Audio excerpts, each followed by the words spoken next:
ঈদের পরে আমার পরীক্ষা।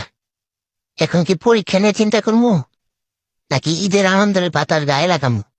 এখন যদি ঈদের আনন্দ নিয়ে ব্যস্ত থাকি, তাহলে পরীক্ষা গোলা পামো। আর ওইদিকে যদি পরীক্ষা নিয়ে চিন্তা করতে যাই, তাহলে ঈদের আনন্দ মাটি হবে। উফ, এই বয়সে এত চাপ নিলে হবে? ধর, কিসের চাপ? আমার পিছনে না সাদিয়া আছে, সাদিয়াতে দেখে দেখে লাগ মনে। আচ্ছা, সাদিয়া আমার দেখাবো তো? আরে ধ্যাৎ, এসব কি চিন্তা করি আমি? হয়েছে মেয়ে মানুষ, এর ঈদে মার্কেট করে দিলে নাচতে নাচতে আমার দেখাইব। যাই হোক, একটা চিন্তা থেকে দূর হয়েছি। আমি এখন ঈদের আনন্দ নিয়ে ব্যস্ত থাকতে হবে। পরীক্ষার চিন্তা না হয় সাদিয়া করবো। উফ, ছি।